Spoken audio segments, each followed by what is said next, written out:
चुनाव से पहले नीतीश सरकार का बड़ा दाव, विधवा बुजुर्गों दिव्यांगजनों की पेंशन बढ़ाई। अब जुलाई से 400 की जगह 1100 रुपए मिलेगी पेंशन। बिहार में चुनाव से पहले पोस्टर वॉर, आरजेडी ने एनडीए के खिलाफ लगाया पोस्टर, लिखा एनडीए सरकार दामाद सेवा में सदैव तत्पर। आरजेडी के पोस्टर के जवाब में पटना के वीरचंद पटेल पद पर लगा पोस्टर, लिखा तेजस्वी की तस्वीर के साथ, मेरा बाप चारा चोर, मुझे वोट दो। नीतीश सरकार की पेंशन बढ़ाने के ऐलान को तेजस्वी ने कॉपी पेस्ट बताया। काम में 1500 रुपए देने का वादा किया था, नीतीश सरकार उस घोषणा को चुरा रही है। तेजस्वी बोले, बिहार की मौजूदा सरकार और वैचारिक रूप से दिवालिया है। महागठबंधन की सरकार आने के टेंशन में नीतीश जी ने पेंशन बढ़ाई है। पीएम पर अपने विवादित बयान को तेजस्वी ने फिर दोहराया, बोले जनता का पॉकेट मारने वालों को पॉकेट मार ही कहा जाता है, मददगार नहीं।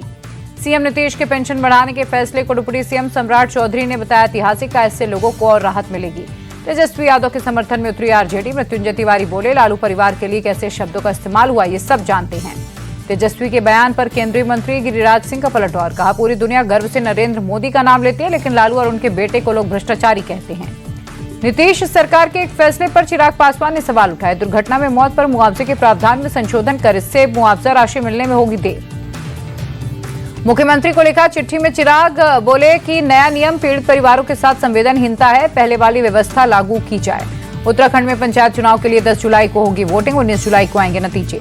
नेता प्रतिपक्ष राहुल गांधी ने मेक इन इंडिया पर सवाल उठाए, बोले मेक इन इंडिया सिर्फ नारा, हम निर्माण नहीं कर रहे, सिर्फ असेंबल कर रहे। राहुल गांधी बोले मेक इन इंडिया झूठे वादों का पुलिंदा, मेक इन इंडिया ने फैक्ट्री बूम का वादा किया, फिर मैन्युफैक्चरिंग रिकॉर्ड निचले स्तर पर कैसे। ईरान से भारतीयों की वापसी का सिलसिला जारी, तेहरान से 310 लोगों को लेकर एक और फ्लाइट दिल्ली आई।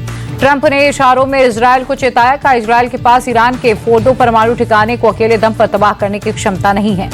ईरान पर इजरायली हमले की सोनिया गांधी ने निंदा की। एक अखबार में आर्टिकल लिख, कहा ईरान पर हमला करना इजरायल का दोहरा चरित्र। सोनिया ने भारत की चुप्पी पर सवाल उठाए, बोली ईरान भारत का पुराना दोस्त, ऐसे हालात में भारत की चुप्पी परेशान करने वाली है। शांति के लिए नोबेल पुरस्कार को लेकर छलका ट्रंप का दर्द, बोले मैं चाहे कुछ भी कर लूं, मुझे नोबेल पुरस्कार नहीं मिल सकता, ये सिर्फ लिबरल्स को मिलता है। ट्रंप बोले मैंने दुनिया में शांति के लिए कई काम किए, मैंने भारत पाकिस्तान का युद्ध रुकवाया, मिडिल ईस्ट में भी समझौता कराया। पाकिस्तान ने नोबेल पुरस्कार के लिए डोनाल्ड ट्रंप का नाम किया नॉमिनेट, कहा ट्रंप की कूटनीतिक पहल और मध्यस्थता से भारत पाक युद्ध टला। ट्रंप की पहली सरकार में से रहे जॉन बोल्टन का बड़ा बयान, कहा नोबेल पुरस्कार के लिए ट्रंप ने भारत पाकिस्तान सीजफायर का क्रेडिट लेने की असफल कोशिश की। जम्मू कश्मीर के पूर्व मुख्यमंत्री फारूक अब्दुल्ला का बयान, कहा हमें राज्य का दर्जा मिलने का इंतजार, अगर देरी हुई तो सुप्रीम कोर्ट जाने के अलावा कोई विकल्प नहीं होगा। दिल्ली में जलभराव को लेकर सियासत जारी, आप प्रदेश अध्यक्ष सौरभ भारद्वाज का सवाल, अगर कोई आरोप लगा तो जांच से क्यों भाग रही है बीजेपी। बीजेपी अपने भ्रष्टाचार को छिपाने के लिए गलत हथकंडे अपना रही, आप प्रदेश अध्यक्ष सौरभ भारद्वाज का निशाना। सीएम रेखा गुप्ता बोली, पिछली सरकारों में आम लोगों के लिए सचिवालय का गेट तक नहीं खुलता था, हम दिल्ली को उसकी असली पहचान दिलाएंगे। दीघा जगन्नाथ मंदिर के प्रसाद को घर घर पहुंचाने के ममता सरकार के फैसले पर बवाल, बीजेपी बोली हिंदू आस्था को चोट पहुंचाना ममता सरकार का इरादा। बीजेपी आईटी सेल के हेड अमित मालवीय बोले, कुछ इलाकों में दूसरे समुदाय के लोगों को प्रसाद तैयार करने का ठेका मिला, ये हिंदू आस्था का अपमान है। राजस्थान यूनिवर्सिटी के छात्र नेता निर्मल चौधरी और सांगरिया विधायक अभिमन्यु पुनिया गिरफ्तार, एसएमएस अस्पताल के बाहर प्रदर्शन के दौरान हुए विवाद के मामले में गिरफ्तारी। निर्मल चौधरी की गिरफ्तारी पर सचिन पायलट बोले, विपक्षी नेताओं को सरकार इस तरह से गिरफ्तार करेगी तो परिणाम अच्छे नहीं होंगे। महाकाल की नगरी उज्जैन को मध्य प्रदेश सरकार की सौगात, मुख्यमंत्री मोहन यादव ने डोंगला में हाईटेक तारामंडल का लोकार्पण किया। डोंगला के वारामीर खगोलीय वेधशाला में दिखा अद्भुत नजारा, दोपहर 12:28 पर शून्य छाया के ऐतिहासिक पल का गवाह बना हजारों लोग। सीएम मोहन यादव की पहल पर डोंगला में खगोल विज्ञान और भारतीय ज्ञान परंपरा पर कार्यशाला का आयोजन, देश भर में 300 से ज्यादा वैज्ञानिक पहुंचे। बंगाल में ममता सरकार के खिलाफ बीजेपी की घेराबंदी, केंद्रीय मंत्री सुकांत मजूमदार की गिरफ्तारी के खिलाफ जमकर नारेबाजी, पुलिस ने गुस्साए कार्यकर्ताओं की भीड़ को खदेड़ा, हावड़ा ब्रिज को जाम करने से कार्यकर्ताओं को रोका। कोलकाता में कांग्रेस कार्यकर्ताओं का टीएमसी के खिलाफ प्रदर्शन, खिदिरपुर बाजार में आग की घटना पर मुआवजे की मांग। राजा रघुवंशी मर्डर केस में आरोपी सोनम और राज की न्यायिक हिरासत बढ़ी, दोनों को 13 दिन की कस्टडी में भेजा गया। यूपी के जदौसी में अवैध अतिक्रमण के खिलाफ बड़ी कार्रवाई, एसडीएम और सीओ की मौजूदगी में अवैध निर्माण पर बुलडोजर चला। बुलंदशहर में पुलिस एनकाउंटर, 1 लाख का इनामी बदमाश ढेर, पुलिस की जवाबी फायरिंग में मारा गया। गाजियाबाद के रवि हत्याकांड का आरोपी गिरफ्तार, पुलिस मुठभेड़ में 25,000 का इनामी बदमाश मोंटी घायल। मेरठ पुलिस और इनामी बदमाश के बीच मुठभेड़, गोली लगने से 25,000 का इनामी बदमाश गिरफ्तार, एक जिंदा कारतूस और तमंचा बरामद। जबलपुर पुलिस को मिली बड़ी सफलता, नकली नोट छापने वाले गैंग का खुलासा, 18 लाख के नकली नोट के साथ 6 आरोपी गिरफ्तार।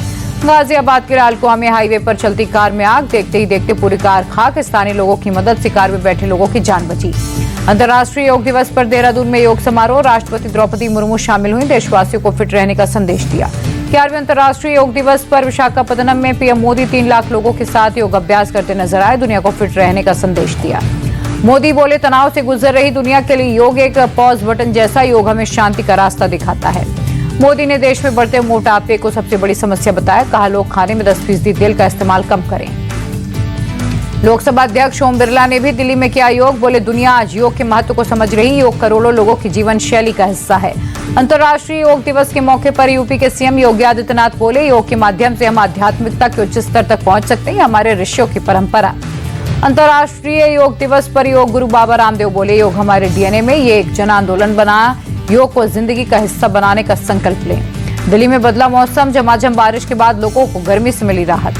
जोधपुर में लगातार हो रही बारिश के चलते हालात बिगड़े, घरों दुकानों में बारिश का पानी घुसा, लोगों की दिक्कतें बढ़ी। छतरपुर के जटाशंकर धाम में जोरदार बारिश, मंदिर परिसर में घुसा बारिश का पानी। राजस्थान के बारां में मूसलाधार बारिश के चलते बाढ़ जैसे हालात, रिहायशी इलाकों में पानी घुसा, कई मकान जमींदोज। अप्रैल जून तिमाही में डायरेक्ट टैक्स कलेक्शन में 1.39% की गिरावट, सरकार के खजाने में 4.59 लाख करोड़ रुपए आए। एडवांस टैक्स कलेक्शन में मामूली बढ़त, 27% कर रहा ग्रोथ, रिफंड रेट में 58% का फायदा। पीएम सम्मान किसान निधि योजना की 20वीं किश्त होगी जारी, योजना का लाभ लेने के लिए केवाईसी जरूरी, सरकारी वेबसाइट पर जाकर केवाईसी कर सकते हैं। संभव स्टील ट्यूब्स का आईपीओ 25 जून को आएगा, 27 जून तक निवेशक कर सकते हैं अप्लाई। एजेसी ज्वेल का आईपीओ 23 जून से आएगा, 26 जून तक निवेशक लगा सकते हैं पैसा, 90 से 95 रुपए प्रति शेयर का होगा प्राइस। इंटरनेशनल मार्केट में कच्चे तेल के दामों में बदलाव, लेकिन भारत में नहीं दिखा असर, दिल्ली, कोलकाता, मुंबई, चेन्नई जैसे शहरों में कीमत स्थिर। अहमदाबाद विमान हादसे के बाद एयर इंडिया की बुकिंग 20% घटी, एयरलाइन ने 8 से 15% तक किराया भी घटाया। भारतीय एयरलाइन इंडिगो ने हिंडन एयरपोर्ट से 70 से ज्यादा फ्लाइट शुरू की, बेंगलुरु, कोलकाता, मुंबई, अहमदाबाद के साथ पटना, वाराणसी, चेन्नई के लिए डायरेक्ट फ्लाइट मिलेंगी। सैमसंग का गैलेक्सी M36 5G 27 जून को भारत में लॉन्च होगा, वेलवेट ब्लैक, सीरीन ग्रीन और ऑरेंज हेज के कलर के ऑप्शंस भी मिलेंगे। ओप्पो का A5 5G फोन मार्केट में लॉन्च हुआ, 15,500 रुपए से शुरू हो सकती है कीमत।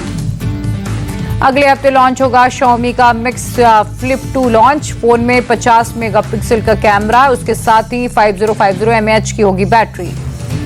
जुलाई से भारत में आएगी एलॉन मस्क की कंपनी टेस्ला, दिल्ली और मुंबई में खोलेंगे अपना showroom, made in China model Y SUV car बेचेगी कंपनी। हेडिंग्लेस टेस्ट के दूसरे दिन भारत की पहली पारी 471 रनों पर खत्म, यशस्वी जायसवाल, शुभमन गिल, ऋषभ पंत ने खेली शतकीय पारी। भारत के आखिरी 7 विकेट 41 रनों के अंदर गिरे, मिडिल ऑर्डर की बल्लेबाजी ने निराश किया। इंग्लैंड टेस्ट में कैप्टन शुभमन गिल की शानदार बल्लेबाजी, टेस्ट करियर का हाईएस्ट स्कोर जड़ा, 227 गेंदों पर 147 रनों की पारी खेली। इंग्लैंड टेस्ट के दूसरे दिन ऋषभ पंत की शानदार सेंचुरी, छक्के के साथ टेस्ट करियर का 7वां शतक पूरा किया। वर्ल्ड टेस्ट चैंपियनशिप के इतिहास में ऋषभ पंत का बड़ा कारनामा, रोहित शर्मा को पीछे छोड़कर सबसे ज्यादा 6 लगाने वाले भारतीय बल्लेबाज बने। इंग्लैंड के तेज गेंदबाज मार्क वुड ने अपनी चोट पर दिया अपडेट, बोले धीरे धीरे रिकवरी हो रही, जल्द मैदान पर वापसी करूंगा। इंग्लैंड के तेज गेंदबाज मार्क वुड के घुटने में चोट, पिछले 4 महीने से मैदान से बाहर, चैंपियंस ट्रॉफी के दौरान लगी थी चोट। पूर्व भारतीय क्रिकेटर संजय मांजरेकर ने लिया यू टर्न, शुभमन गिल के कैप्टन बनने का किया था विरोध, जसप्रीत बुमराह को कैप्टन बनाए जाने के फेवर में थे। इंग्लैंड टेस्ट के दौरान संजय मांजरेकर ने की शुभमन की तारीफ, बोले लीड्स में गिल की बल्लेबाजी ने जीता दिल, विदेशी जमीन पर शुभमन ने खुद को साबित किया। इंग्लैंड के खिलाफ पहले टेस्ट में काले मोजे पहनकर मुश्किल में फंसे भारतीय कैप्टन शुभमन गिल, आईसीसी ले सकता है एक्शन, 10 से 20% जुर्माने की पड़ सकती है मार। नीरज चोपड़ा ने पेरिस डायमंड लीग का खिताब जीता, 88.16 मीटर का थ्रो कर जर्मनी के जूलियन बीबर को पछाड़ा।